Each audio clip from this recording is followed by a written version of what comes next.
सिद्धेभ्यः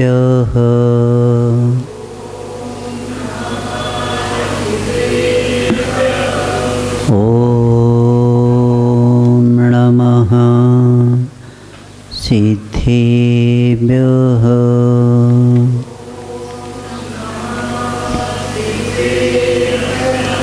षडवो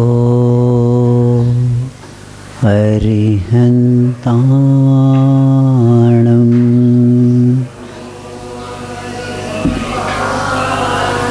षडवो सिद्धाणम् षडवो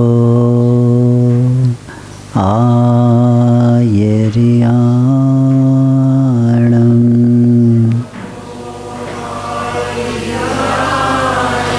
षडवो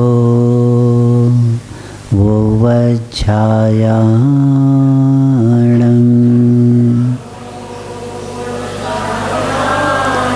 षडमो लोये सवसाहुणम्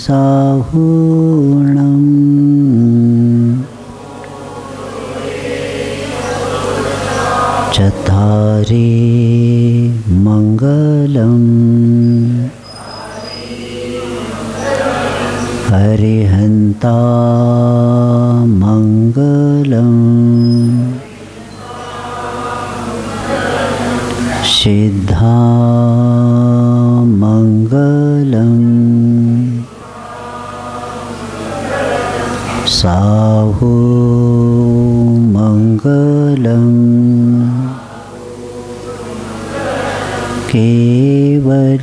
केवलीपन्नतो धम्मो मङ्गलम्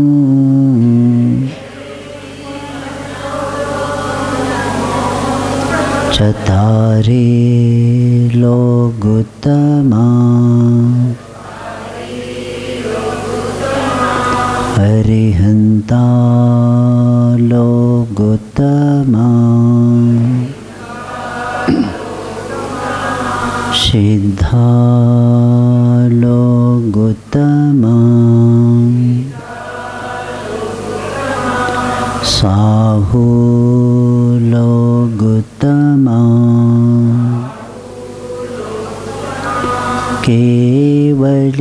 केवलीपन्नतो धम्मो लोकोत्तमो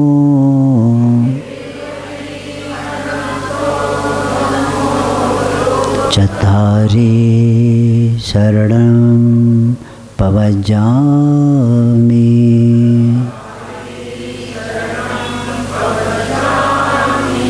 अरहन्ते शरणं पवजामि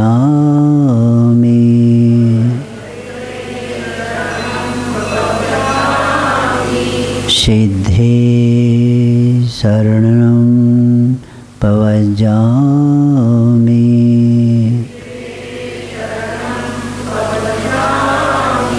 साहु शरणं पवजामि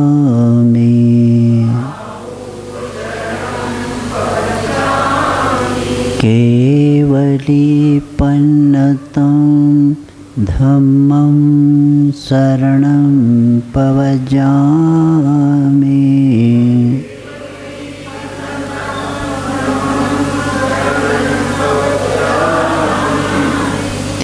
तीन भुवन में सार वीतराग विज्ञानता शिव स्वरूप शिवकार नमः त्रियोग संहार की।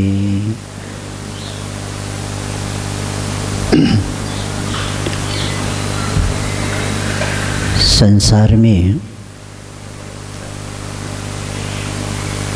दुख का कारण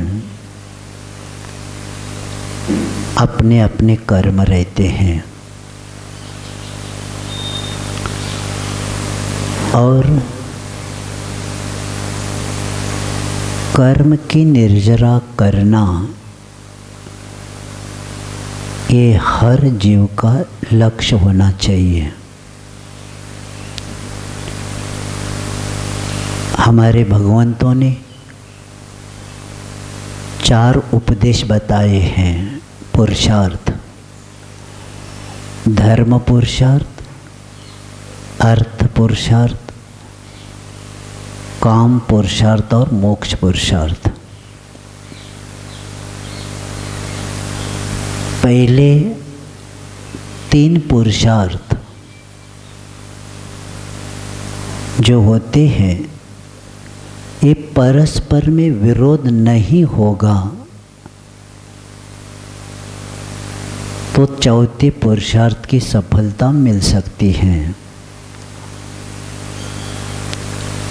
धर्म पुरुष अर्थ, धर्म पुरुषार्थ। धर्म यानी दुखों से आत्मा को सुखों में पहुंचा देता है, उसको क्या बोलते? धर्म बोलते हैं। और ऐसे धर्म ही हमारा जीवन का लक्ष्य रहेगा। धर्म पुरुष, पुरुष यानी आत्मा। धर्म पुरुष अर्थ, अर्थ यानी प्रयोजन। यानी आत्मा का प्रयोजन है कर्म की निर्जरा करना। इसको क्या बोलते? धर्म पुरुषार्थ। और क्षत्र चूड़ामणि में बताया है कि पहले 3 पुरुषार्थ एक दूसरे को विरोध न होते हुए करेंगे तो चौथा पुरुषार्थ आपका प्राप्त हो सकता है। अभी क्या होता है, पहला पुरुषार्थ नहीं होता और अंत का तो स्वप्न भी नहीं है अपना विषय। तो अर्थ और काम पुरुषार्थ हर जीव का लक्ष्य विषय वासना और अर्थ कमाना।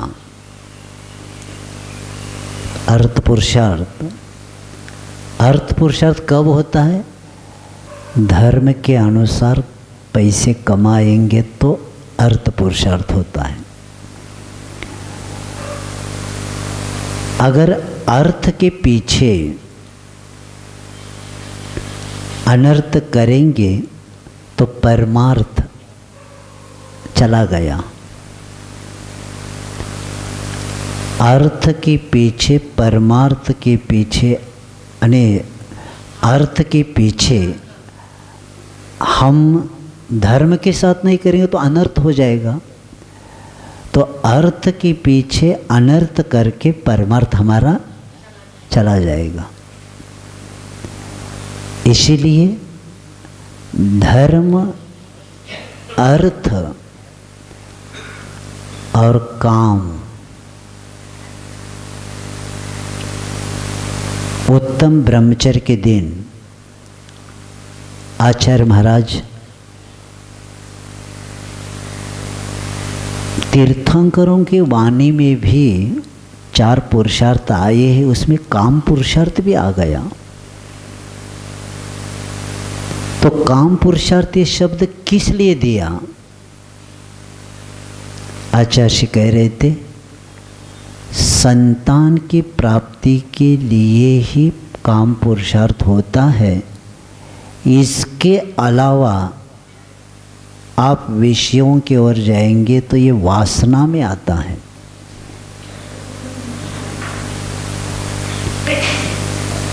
यानी हम घर का त्याग नहीं कर पाए, हमारे पुरुषार्थ की कमी रही। ठीक है, घर में रहो लेकिन धर्म के साथ रहना है।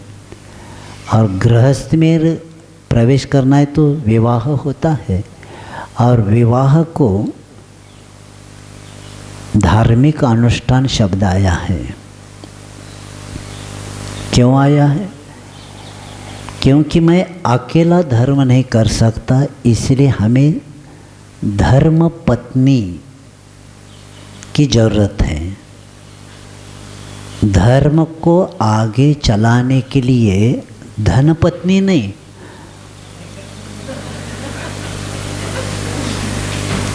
पहला यह पैकेज पूछते हैं और पैकेज पूछ के ही पैक हो जाते हैं। लेकिन बच्ची को पूछा पैकेज कितना है, लेकिन गुण है क्या पूछा किसने?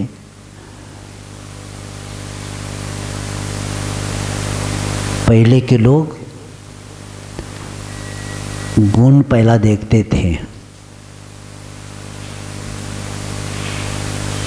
और मैंने यहाँ तक देखा है, जब बच्चों को देखने को आते थे ना,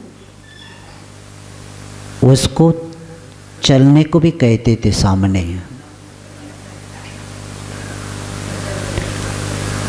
और चलते समय उसमें जो बूढ़े वयस्क हैं वो जानते थे इसका स्वभाव क्या है। पैर उठाना, कब उठाती, कितना चलती है, इसके द्वारा भी गुणवत्ता है कि दुर्गुण है, ये पहले के लोग जानते थे। और मैंने भी इसको देखा है।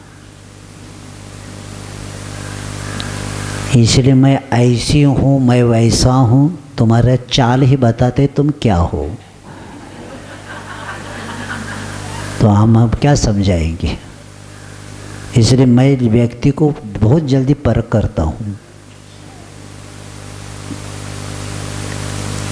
और इसीलिए तब जाकर उस काम पुरुषार्थ जो शब्द आता है ना, तब जाकर सिर्फ संतान के लिए ही ये कार्य होता था, उसके अलावा नहीं होता था। इसीलिए तो गुणवान बच्चे जन्म लेते थे। पुराण में आता है, अपने वैद्य भविष्यवाणी जो विशेष ज्योतिषकार रहते ना अपने दरबार में, उनको पहला पूछते थे आज का मुहूर्त ठीक है क्या, बताओ। बाद में काम पुरुषार्थ करते थे वो, क्योंकि राज्य के योग्य संतान मुझे चाहिए। तब जाकर महान पुरुषों के द्वारा जन्म हुआ है। तुम्हारा तिथि भी नहीं है, तुमसे पास क्या है? विवाह एक काम पुरुषार्थ और वासना दोनों में अंतर है। और इसीलिए ये तीन पुरुषार्थ जब धर्म के साथ होता है, तब जाकर मोक्ष पुरुषार्थ के पात्र बन जाते हैं। और इसी बात को लेते हुए हमारा लक्ष्य पहला धर्म पुरुषार्थ अच्छा रहे, तो यही से हमारे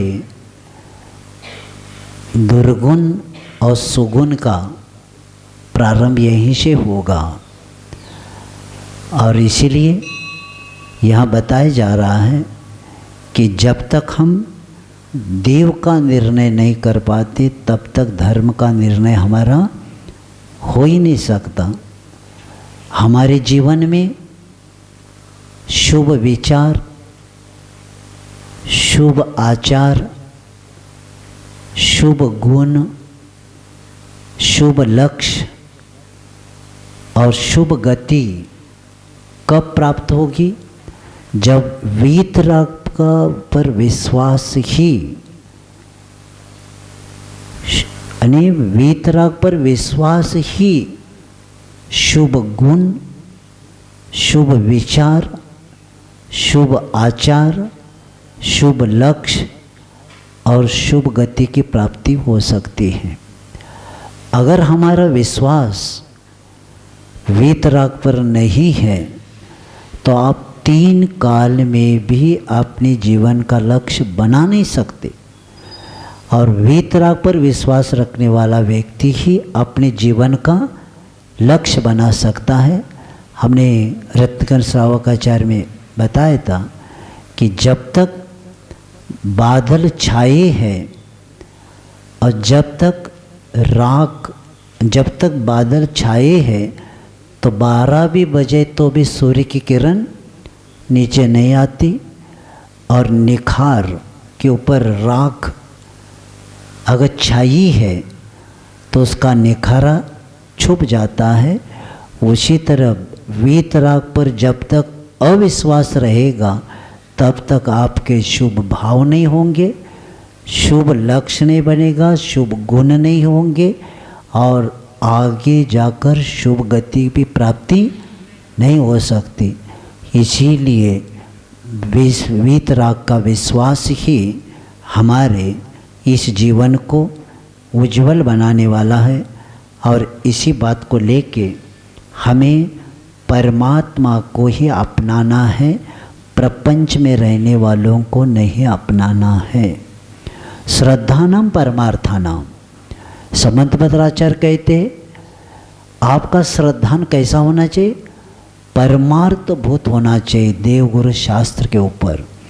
परमार्थ वह होता है कि जिनके ऊपर हम देव समझ के श्रद्धा कर रहे उनका संबंध परमार्थ से होना चाहिए, प्रपंचा से नहीं होना चाहिए। यानी वह गृहस्थ नहीं होना चाहिए, परिग्रह वाले नहीं होना चाहिए। अगर परिग्रह वालों को देव आप मानेंगे तो आचार्य कहते हैं उनमें और हमारे में क्या अंतर है? वो भी गृहस्थ जैसे है, उसके पास भी परिग्रह है, और परिग्रह रखने वाले 2 दिन के पूर्व में इस विषय को बताया था कि परिग्रह के बारे में बताया है कि शास्त्रों में यहाँ तक कहा है अगर परिग्रह वाले सोचते होंगे कि हम इस परिग्रह के द्वारा हम सुखी हो जाएंगे, तो उदाहरण बताया है क्या कपड़े के ऊपर लगा हुआ खून रक्त को धोने के लिए रक्त के द्वारा कभी वह धोएंगे क्या? नहीं धो सकते। यानी शरीर पर लगे हुए उस खून को हम उस रक्त के द्वारा साफ नहीं कर सकते। उसी तरह आचार्य कहते हैं कि हम कभी भी परिग्रह के द्वारा आत्मा को शुद्ध बना ही नहीं सकते, क्योंकि आत्मा को पतन कराने वाला परिग्रह है। जो आत्मा को चारों तरफ से चपेट में लेता है उसको क्या बोलते हैं? परिग्रह बोलते। तो उसके द्वारा कभी भी नहीं हो सकता।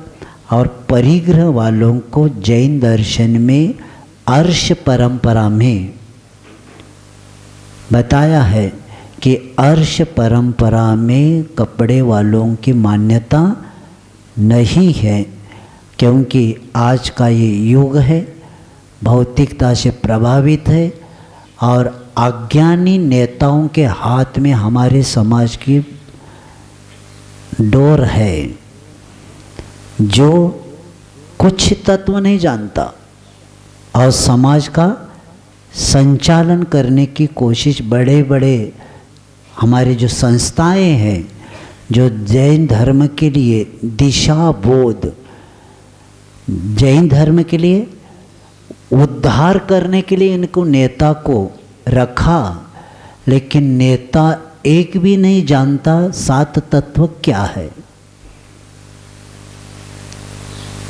ऐसे लोगों के कारण ही जैन धर्म का ह्रास होता जा रहा है। और संस्थाएं जितनी हुए पंथ को लेके चल रही है, पथ को लेके नहीं चल रही। और इसी के कारण ये दिनों दिन ह्रास होने का कारण यही है कि समाज स्वाध्याय की ओर अपना लक्ष्य नहीं रखती।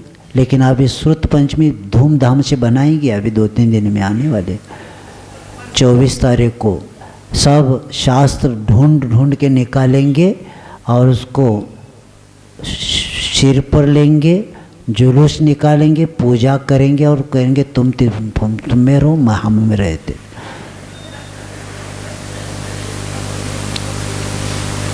ये स्थिति है। मुझे इस प्रसंग याद आया।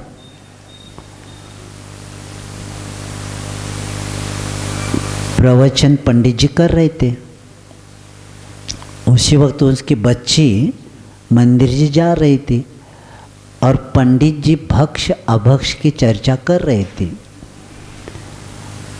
वो बच्ची जा रही थी, उसी वक्त विषय आया था कि बैंगन नहीं खाना, तामसिक होता है, ऐसा कुछ चर्चा करते करते और विषय हो गया। और उसी वक्त उसके बच्चे ने सुन लिया और घर में जाकर कहा, मम्मी नहीं, माँ, मम्मी नहीं, मम्मी गड़बड़ है, माँ पिताजी बता रहे थे आज शास्त्र में आया था कि बैंगन नहीं खाना चाहिए। हाँ बहुत अच्छा वो बताया, उसके बिना वो खाते नहीं थे, आज शास्त्र में उनको मालूम हो गया तो उस दिन सब्जी दूसरी बनाई। पंडित जी आ गए शास्त्र वाचन करके और भोजन को बैठ गए हाथ पैर धो के, और थाली में देखा क्या क्या है। उन्होंने पूछा क्यों आज बनाए नहीं क्या? क्या मालूम नहीं आपको? हाँ हाँ वो बैंगन बनाने वाले थे, लेकिन बच्ची कह रही थी आज शास्त्र में आया था कि बैंगन तामसिक होता है, और आज शास्त्र में आने करना आपको ज्ञात नहीं होगा, आज ज्ञान हो गया आपको, इसलिए हमने अरे जानते नहीं भाई, तुम जानते नहीं पुराण की बातें पुराण में, पहला बैंगन लाओ उसके बिना मैं बनाओ जल्दी। ये है पुराणातली वांगी पुराणात, मराठी में कहावत है, पुराणातली वांगी पुराणात, यानी पुराण में बताया हुआ बैंगन पुराण में है, पहला लाओ। ये ऐसी स्थिति है हमारे समाज की। लेकिन श्रुत पंचमी धूमधाम से मनाएंगे, लेकिन शास्त्र की एक बात भी आचरण किस काम का? तो इसीलिए पहला हमारा निर्णय वीतरागता का होना चाहिए। और इसीलिए कल पूरा विषय इसी पर बताकर आए थे कि जैन दर्शन तो छोड़िए कि वैदिक साहित्य में भी बताकर आए, भागवत का आदि विषय भी बताए थे। और प्रमुख ये यहाँ तक बताए थे कि ऋग्वेद है, वेद है, पुराण है, कुरान है आदि का विषय दिया था। और यजुर्वेद का एक विषय आपके सामने रख रहा हूँ कि वेदाहमेतं पुरुषम महानमादित्य वर्ण तमस पुरस्तात् तमेव निदित्वति मर्तमेनि नान्य पथ्या विद्यते निय। यजुर्वेद के अध्याय नंबर 31 मंत्र नंबर 8, उसमें बताते मैंने उस महापुरुष को जाना है जो सूर्य के समान तेजस्वी, अज्ञान आदि अंधकार से दूर है। उसको मैं जानकर मृत्यु से पार हुआ जा सकता है और मुक्ति के लिए अन्य कोई और मार्ग नहीं है। ऐसे करके उस ऋषभनाथ देव के प्रति वहाँ ये शब्द करके बताते हैं कि संसार में इन्हीं के द्वारा ही कार्य हुआ है और ऋग्वेद में यहाँ तक बताया है कि हे आत्मदृष्टा, परम सुख पाने के लिए तेरी शरण में आता हूँ, क्योंकि तेरा उपदेश और वाणी पूज्य और शक्तिशाली है। उनको मैं अवधारण करता हूँ और हे प्रभु, सभी मनुष्य और देवों में तुम्हें ही पहला हो, इसलिए मैं आपको नमस्कार करता हूँ। ऐसे ऋग्वेद में, क्योंकि कई लोगों की मान्यता है कि ऋग्वेद अपौरुषीय मानते हुए लोग, अपौरुषीय ने क्या, किसी के द्वारा बनाया हुआ ने अनादिकाल का मानते हैं किसको, वेद को। लेकिन जब हमारे तीर्थंकरों के नाम आ रहे तो ये अपौरुषीय कैसे होगा। अपौरुषीय ने अनादिकाल का, किसने लिखा नहीं, बिना वाणी से कौन जान सकता है। और जब हमारे तीर्थंकरों का, विशेष करके अजितनाथ भगवान, ऋषभनाथ भगवान और अरष्टनेमी आदि का भी जाप आता है ऋग्वेद में। जब हमारे तीर्थंकरों का नाम आता है तो अपौरुषीय कैसा है, इसके लिए भी बहुत विद्वानों ने अच्छे अच्छे लेख लिखे हैं। और ऐसे लेख जब अपने को मिलता है तो इतना आनंद आता है, क्योंकि रेफरेंस के साथ ही अपने को आगे बढ़ना चाहिए। क्योंकि रेफरेंस देखे बिना सामने वाला व्यक्ति उससे प्रभावित नहीं होता। तो अग्नि पुराण है, शिव पुराण है और नारद पुराण है, प्रभास पुराण है, वायु पुराण है आदि में इसके बारे में सब जगह उल्लेख किया है। तो इसलिए पहले दिन से हमने यही भविष्य को बताए थे। और यहाँ तक मैं बताना चाहता हूँ कि ऐसा भी एक लेख निकला है कि आदि संगीत गुरु ऋषभदेव, यानी ब्राह्मी लिपि के जनक ऋषभदेव और कृषि के पहले उपदेशक ऋषभदेव, आयुर्वेद के उपदेशक ऋषभदेव, भरा हुआ विषय। लेकिन जैन समाज इसका प्रचार नहीं करती। मैं, मेरा परिवार, मेरा व्यापार, इसके अलावा हमारा विषय दूसरा है ही नहीं। इसीलिए हमें बार बार इसका क्या करना पड़ रहा है, अध्ययन करके सबके सामने रखने का विषय आगे आ रहा है। और ये आप लोग भी इसके बारे में, जो विद्वान लोग हैं, इसके लेख भी लिखना चाहिए, तब जाकर। क्योंकि महाराष्ट्र में लक्ष्मण शास्त्री उनके जो महाराष्ट्र कोश है उसमें हमने पढ़ा कि ब्राह्मी लिपि के कहाँ से आई, ग्रीक देश से आ गया। ग्रीक देश क्या जानता है। ऋषभदेव के द्वारा ब्राह्मी पुत्री को लिपि बना, इसलिए उसको क्या कहा, ब्राह्मी लिपि कहा। लेकिन यह ग्रीक से आया। अब क्या बताए, जब महाराष्ट्र के विद्वानों की ऐसी मान्यता है तो सामान्य व्यक्ति को क्या बताया जाए। क्योंकि जातिवाद होता रहता है, लेकिन हमारे समाज के लोग इस पर गौर करते नहीं।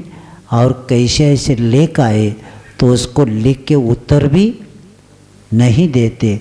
लेकिन एक स्वामी कर्मानंद जी होकर गए। हिंदू समाज में आर्य समाज की ओर से 150-200 वाद विवाद हुआ है।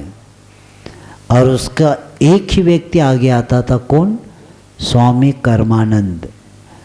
और ये इतना वाद विवाद करते करते बाद में उनको लगा, मैं इतना कर रहा हूँ, लेकिन मुझे लगता है कि हमारे में थोड़ी सी कमियां हैं कि मोक्ष के बाद 4 पुरुषार्थ के बाद हमारे पास नहीं है।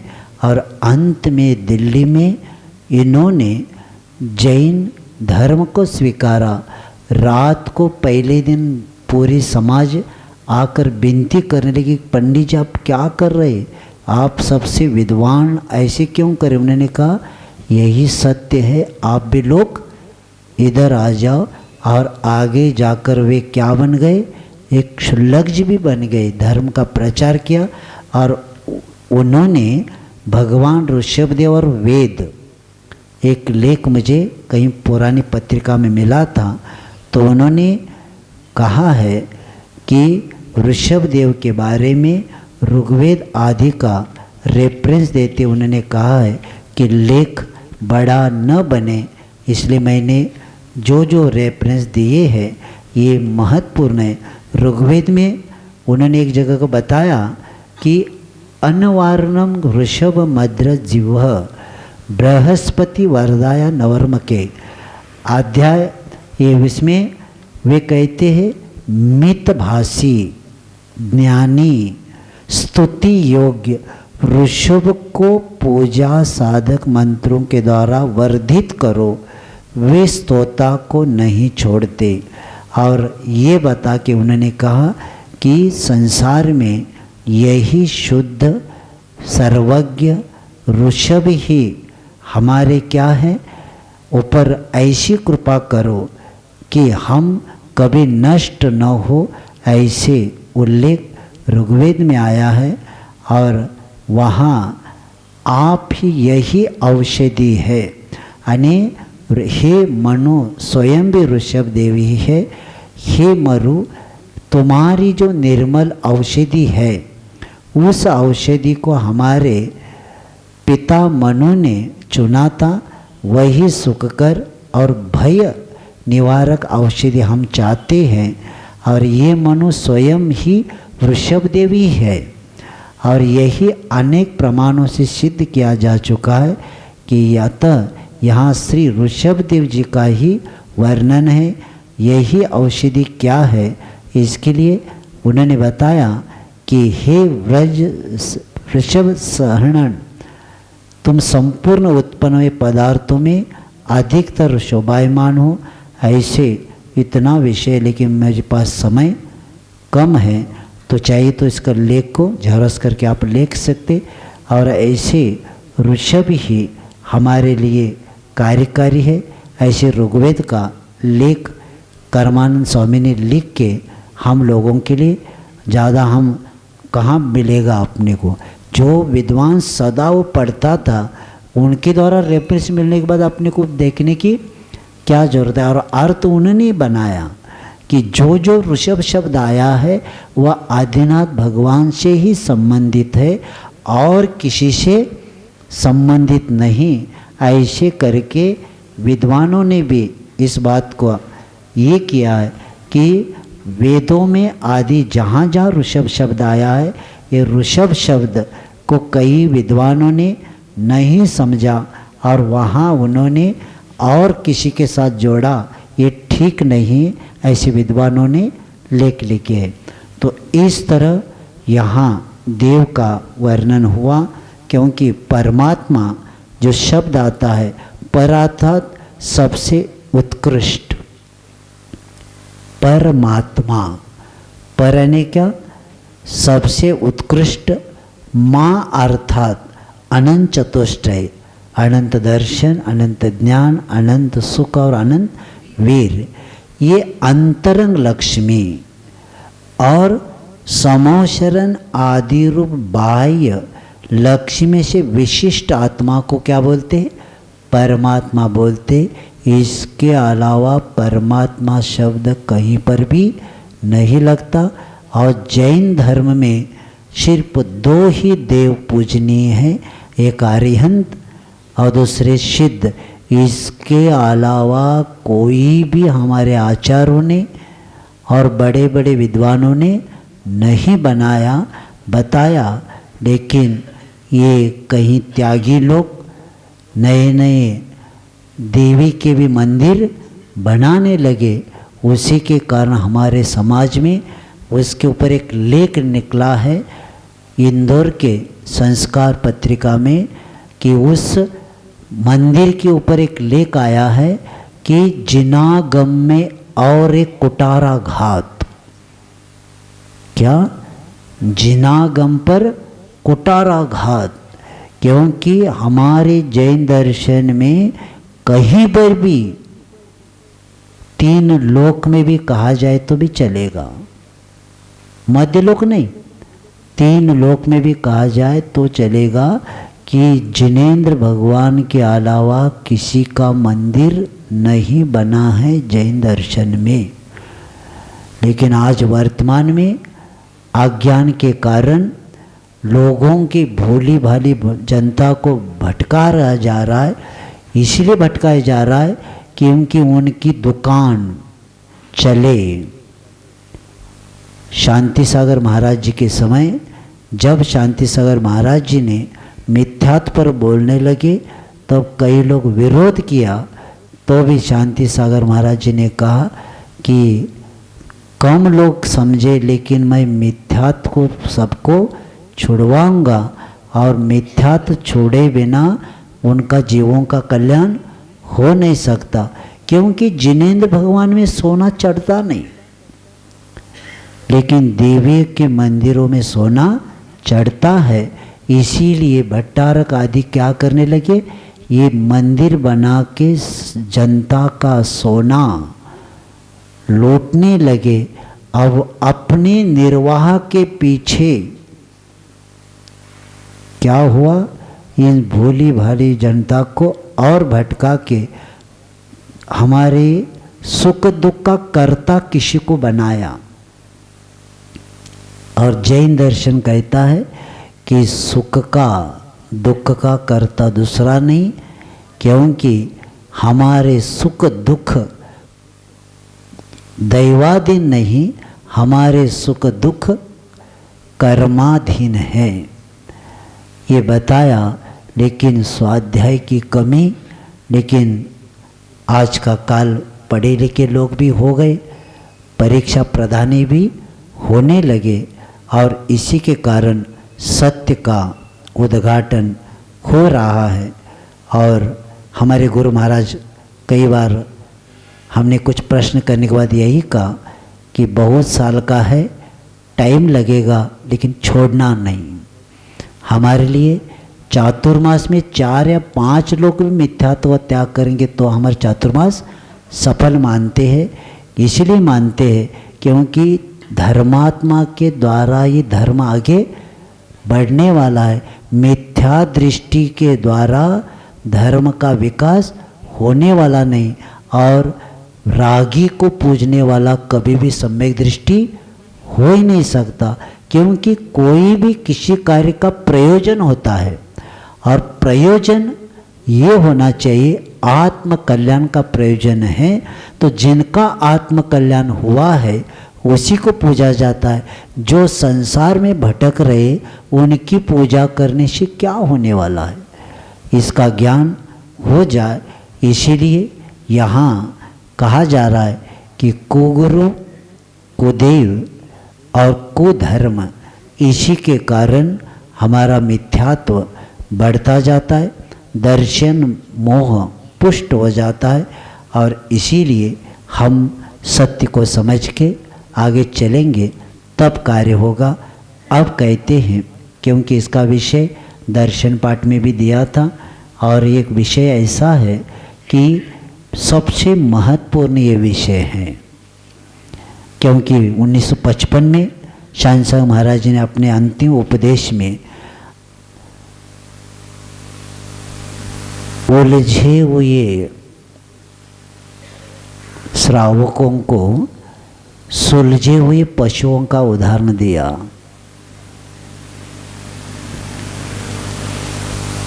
एका कुत्र्याने नमोकार मंत्र ऐकल्यानंतर देवगती जाऊ शकतो,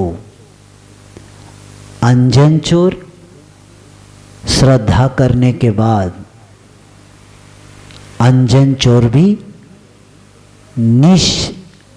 निशंकित अंग में समंतवद महाराज जी ने एक चोर को रखा। जब एक चोर व्यक्ति, चोरी करने वाला, जब यही है, यही ऐसा ही है, यही है, अन्य हो नहीं सकता, ऐसे करके नमोकार मंत्र पर विश्वास रख के क्या किया, 170 का 270 रस्सी एक साथ काटा। इसी श्रद्धा के कारण उसको आकाशगामिनी विद्या का लक्ष्य नहीं था, श्रद्धा थी। आपके पास भक्ति होगी भगवान के ऊपर, लेकिन श्रद्धा के साथ भक्ति तो काम करेगी। सिर्फ भक्ति कब होती है, जब श्रद्धा से युक्त उस भगवान के गुणों के प्रति जब अनुराग होगा, तब भगवान के प्रति अपनी भक्ति हो सकती है। तो शांति सागर महाराज जी ने उस उदाहरण देख के बताया कि अनजान चोर भी समझ सकता है, वो पशु भी समझ सकता है। इसीलिए वानर ने नमोकार मंत्र सुना शिखर जी में, और वो भी कहाँ गया, देवगति गया। इसीलिए दर्शन मोहनीचा क्षय केल्याशिवाय सम्यक दर्शनची प्राप्ति होती नहीं, और सम्यक दर्शन प्राप्त किए बिना सुख के पात्र नहीं बन सकते। और इसीलिए शांति सागर महाराज जी ने एक ऐसे प्रतिकूल समय में काम किया, तब जाकर पुरानी पत्रिका एक सम्यक वर्धक हमने पढ़ा। शांति सागर महाराज जी जो मिथ्या त्याग करते थे, उस पत्रिका में नाम आता था, इस प्रवचन से इतने लोगों ने रागी की आराधना नहीं करेंगे, और कितने लोगों ने विसर्जन किया। और पंडित वर्ग, उपाध्याय पंडित वर्ग ने, कितने लोगों ने निर्माल का त्याग किया। इसके नाम जब पढ़ते थे तो लगता था कि महाराज कितनी सावधानता से निर्माल खाने वाले पंडित को भी निर्माल का त्याग करवा देते थे। और अभी के हमारे नेता निर्माल का समर्थन करके उनको दुर्गति को भेज रहे। लेकिन अच्छे जैन कुल में जन्मे हुए पंडित परिवार के लोग भी इस निर्माल के पीछे, और शांति सागर महाराज जी ने एक कोई विद्वान होकर गए जो कुंथलगिरी में टीचर थे, बिडकर ऐसे कुछ नाम है उनका। उन्होंने लिखा है, दक्षिणी कड़िल अज्ञानता और पंडित लोगों के द्वारा भ्रम फैला हुआ, उसी के कारण जब तक निर्माल का त्याग नहीं होगा तब तक ये मिथ्यात्व छूटने वाला नहीं है। क्योंकि निर्माल के पीछे तो ये पूजा करने को कहा जा रहा है, और निर्माल बंद हो जाए खाना तो सब वीतरागता की और आ जाएंगे, ऐसा लिखा है। तो इसीलिए इसको समझ के अब हम आगे का विषय ले लेते हैं।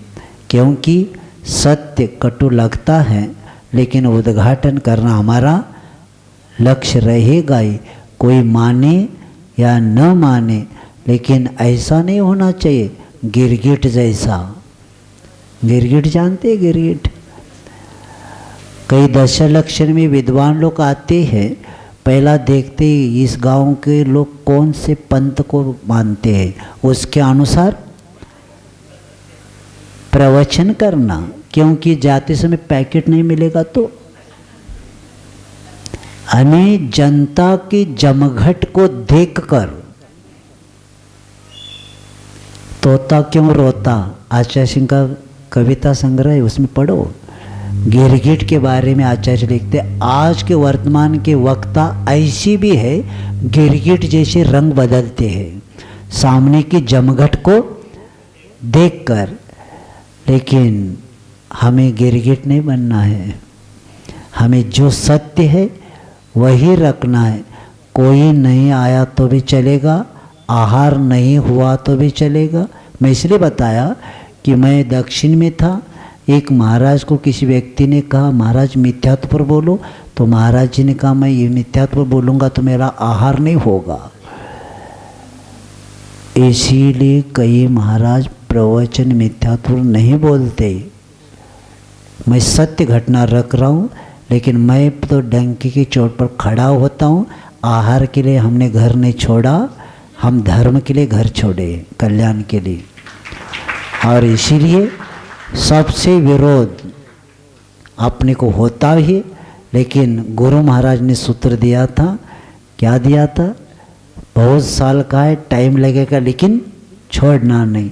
और कल आपने देखा हुआ दक्षिण के लोग आए थे, क्या कितने प्रतिमाधारी लोग थे, कितनी जिन शासन की प्रभावना हुई है। उसका एक ही कारण है, सत्य धर्म का उद्घाटन ही जिन शासन की प्रभावना के लिए कार्यकारी होता है।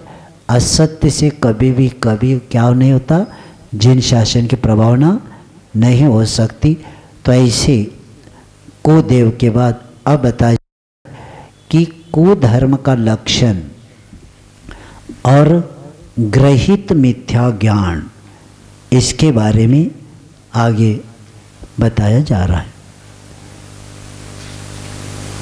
रागादि भाव हिंसा समेत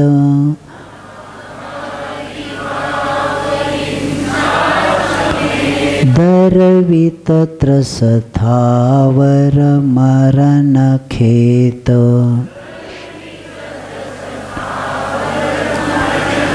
जे क्रिया तिन्हि जानो कुधर्म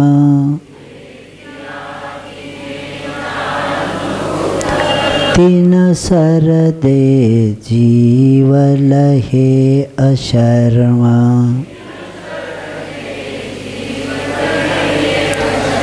या को ग्रहित मिथ्यात्व जान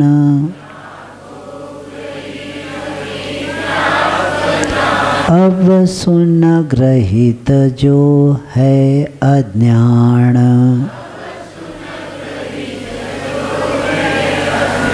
पढ़ेंगे। रागादि भाव हिंसा समेत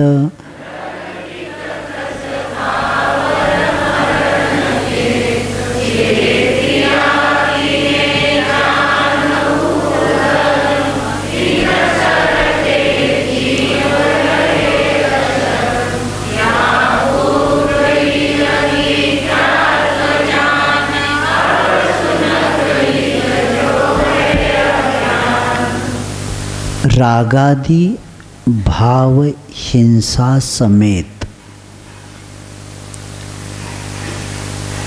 दो प्रकार की हिंसा है। रागादि द्वेषादि कौन सी हिंसा है? भाव हिंसा। और त्रस थावरों के मरण के घात के जो स्थान हैं, दर्वित समेत सहित, यानी उसको द्रव्य हिंसा सहित जो क्रियाएं होती हैं उन्हें मिथ्या धर्म कहते हैं। कुधर्म की व्याख्या बताया जा रहा है। जिन क्रिया करने से रागादि भाव की वृद्धि होती है, लक्ष्य धर्म की क्रिया को लेके किया जा रहा है। क्रिया कौन सी किया रहा है? धर्म करके क्रिया किया जा रहा है, लेकिन उस क्रिया से रागादि भावों की वृद्धि हो रही है और त्रस और स्थावर जीवों का घात होता है। ऐसी सभी क्रियाएं क्या है? कुधर्म है। क्योंकि हिंसा शब्द को पहला समझेंगे। नीतिकारों ने बताया है, हिंसा प्रसूतानि सर्व दुखानि। जैसे माँ बच्चों को जन्म देती है, वैसे हिंसा दुखों को जन्म देती है। दुखों को कौन जन्म देती है? जितनी हिंसा होगी उतनी आपको दुख ही दुख होगा। भारत देश पर बहुत लोगों ने राज्य करके करके निकलते जा रहे हैं और कई लोग भारत को अपना एक ही धर्म को बताने की कोशिश कर रहे हैं और कई लोग पूरे विश्व को हमारा धर्म के साथ बनाएंगे, ऐसा भी लक्ष्य बनाया है। लेकिन सिद्धांत कहता है हिंसा के द्वारा कभी भी इसका अधिकारी नहीं बन सकता। वो कितना भी करे, कितना भी ऊपर उठे, हिंसा करते करते सबको मारते मारते हम अधिकारी बनेंगे, सिद्धांत कहता है नहीं बन सकते। बाद में आपस में एक दूसरे को मार के वही मरेंगे, क्योंकि सत्यमेव जयते, ये सिद्धांत है। इसलिए कोई कितना भी कोई करे नहीं हो सकता।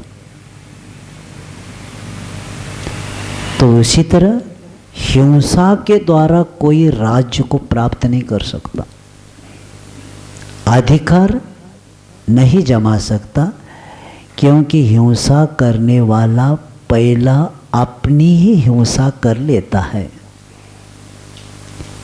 दूसरे की हिंसा हो या न हो,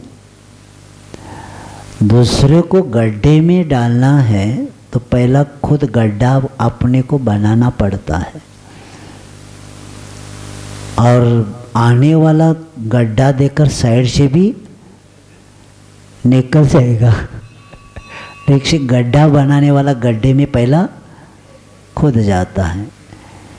इसीलिए हिंसा प्रसूतानि सर्व दुखानि, दुखों को देने वाला संसार में कोई है तो हिंसा है।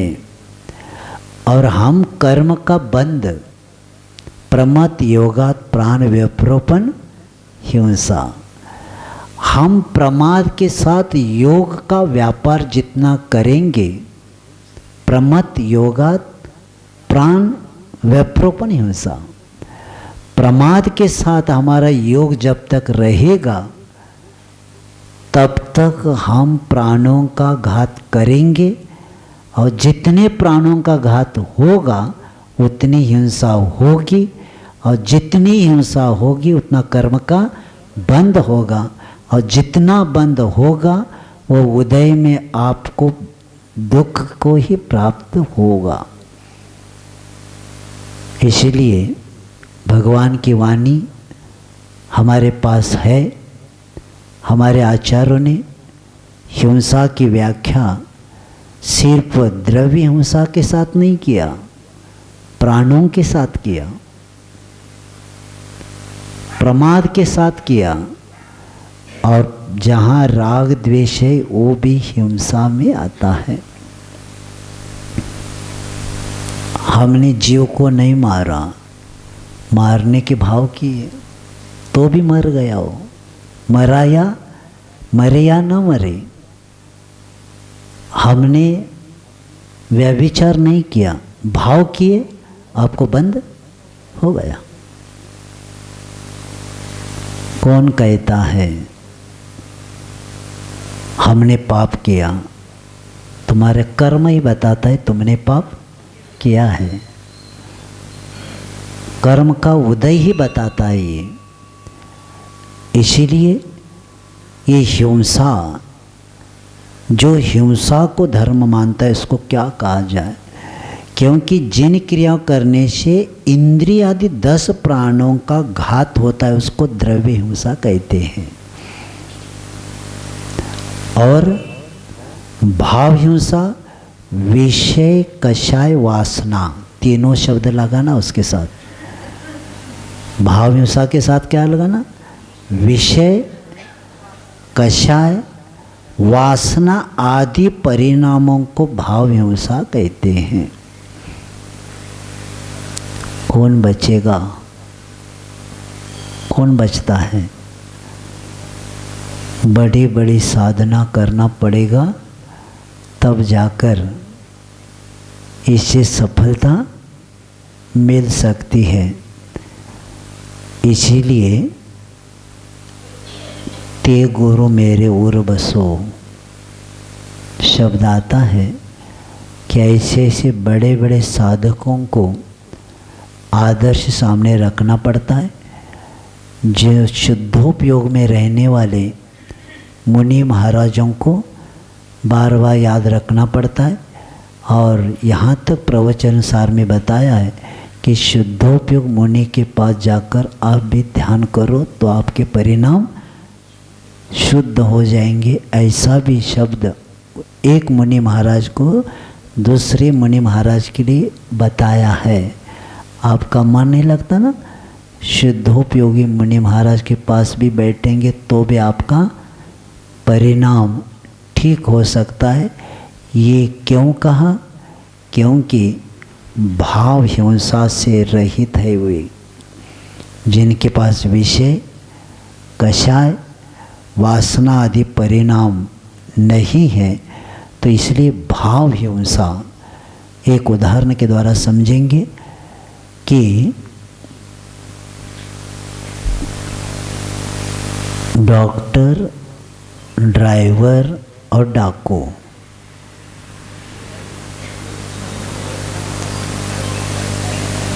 डॉक्टर, ड्राइवर और डाकू। डॉक्टर के पास पेशेंट को लेके गए। डॉक्टर कह रहे भैया बहुत स्थिति गंभीर है, ऑपरेशन से हो सकता है लेकिन आपने थोड़ा सा लेट किया काम। तो भी परिवार को लगता है कि इस ऑपरेशन से ठीक होता है क्या? होता है तो आप ऑपरेशन कर लो। डॉक्टर कहता है लिख के ले लो, देता हूँ, देना पड़ेगा आपको। और ऑपरेशन करते करते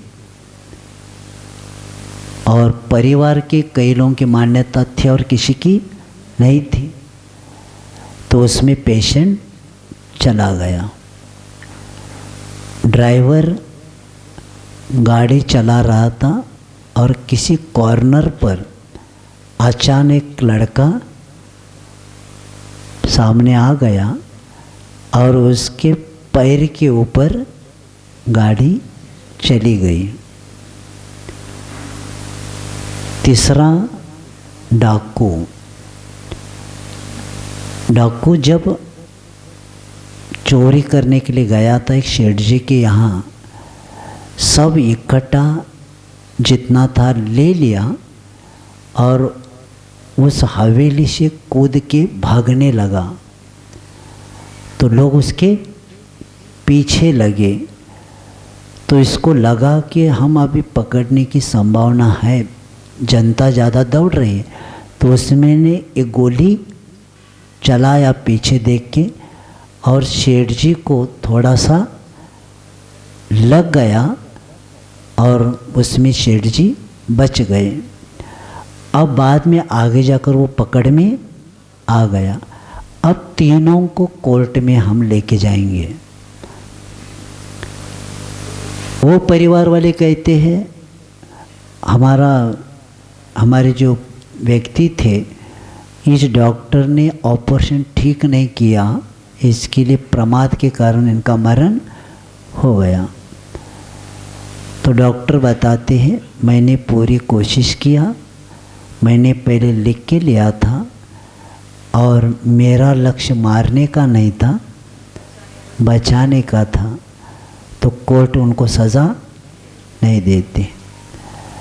ड्राइवर वो कहता मैं सावधान से चल रहा था लेकिन पीछे के चाक के पीछे उसका पैर आया था, सामने नहीं आया था। तो कोर्ट ने बताया दोष ड्राइवर का नहीं, उस लड़के का है, क्योंकि सामने चाक पर नहीं था, पीछे वाले चाक पर गया था, उसको भी सज़ा नहीं है। अब डाकू ने गोली चलाया, शेठ जी को लग गई थोड़ी, लेकिन मरे नहीं। लेकिन भाव क्या थे? मारने के। इसके लिए पहली द्रव्य हिंसा हो गई, लेकिन मारने के भाव नहीं थे। यहाँ द्रव्य हिंसा हुई नहीं, लेकिन मारने के भाव थे, इसलिए डाकू को सज़ा हो गई। क्योंकि भाव क्या थे? मारने के थे, लेकिन बच गया। तो भी चोरी भी किया था और ऊपर गोली चलाया, इसलिए उसको सज़ा हो गई। इसको बोलते द्रव्य हिंसा और भाव हिंसा। मारने के भाव नहीं थे तो भी उन पर केस किया गया, तो उन्होंने कहा मैं बचाने की कोशिश किया, लिख कर लिया था, पहले मैंने इनको बताया था।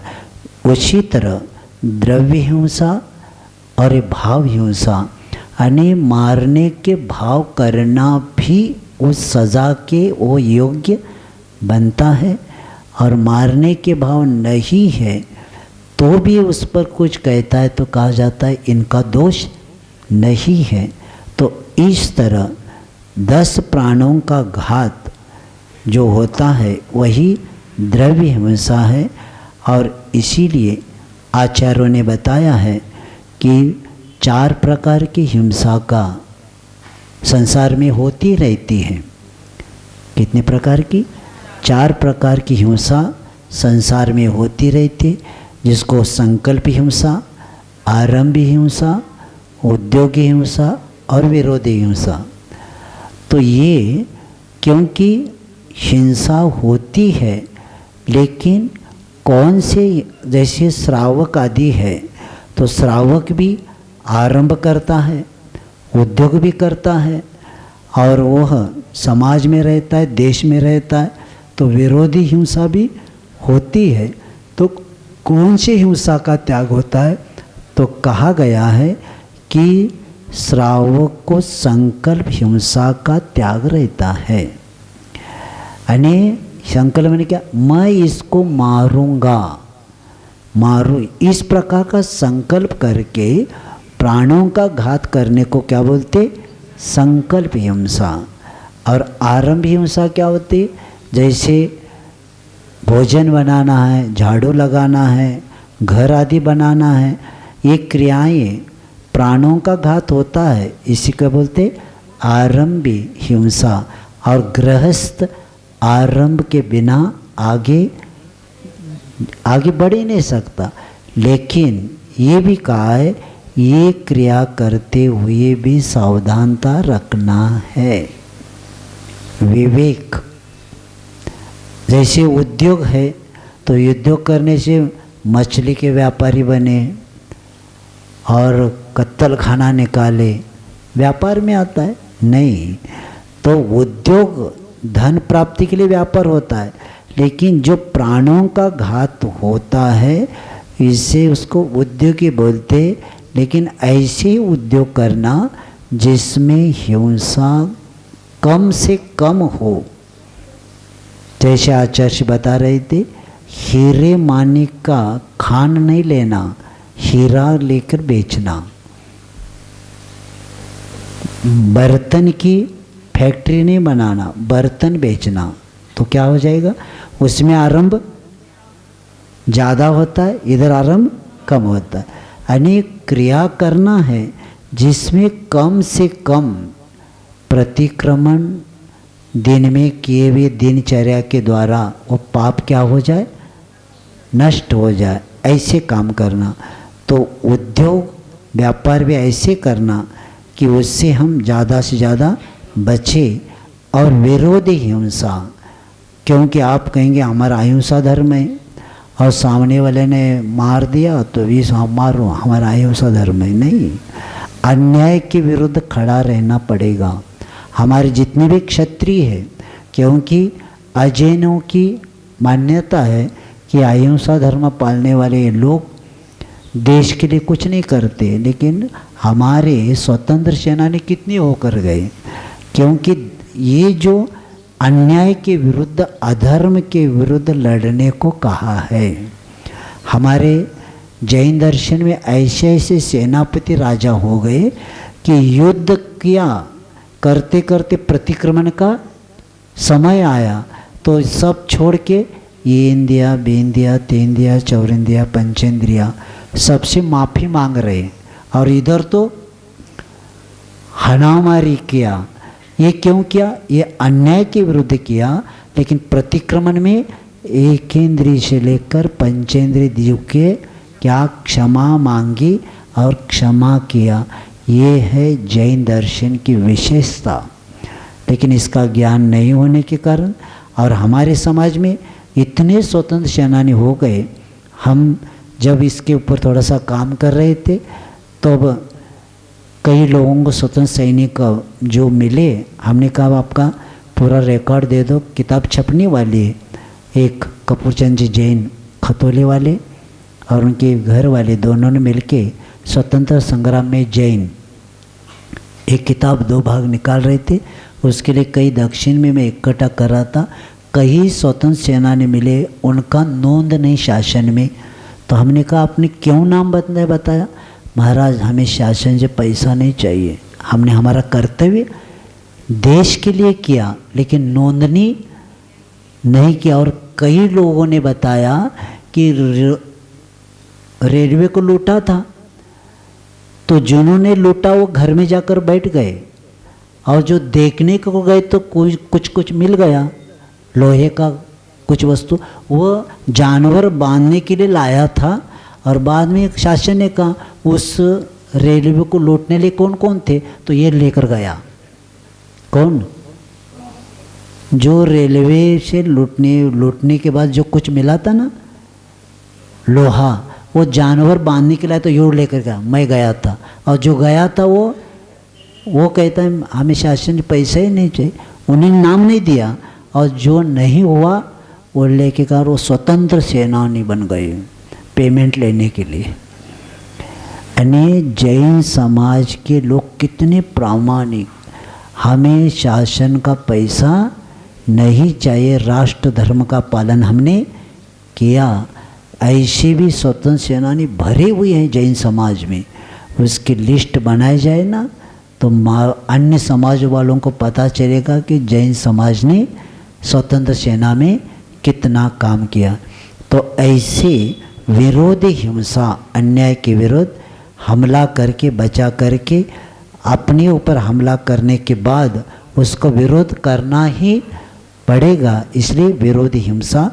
तो ऐसे गृहस्थ 3 हिंसा 4 में संकल्प हिंसा का त्यागी होता है, तो भी अत्याचार और दया भाव रखते हैं तथा स्थावर जीवों की हिंसा से भी सदा बचते रहते हैं। यही विशेषता उनकी है।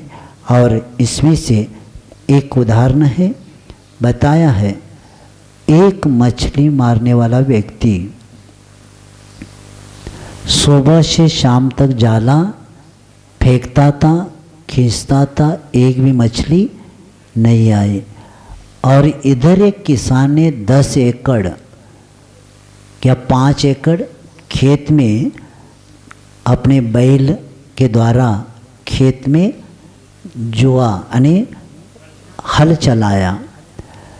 तो आचार्य कहते हैं सुबह से शाम तक जिन्होंने जाला फेंका और एक भी मछली नहीं आई, और किसान ने 5 एकड़ खेत में हल चलाया, हिंसा किससे ज़्यादा हुई?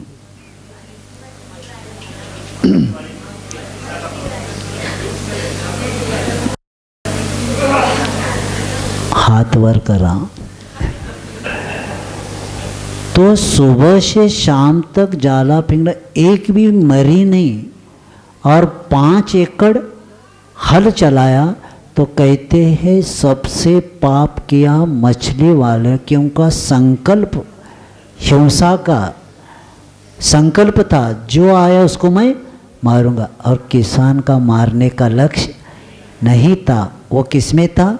आरंभ आदि में आता है, इसीलिए उसको दोष नहीं लगता।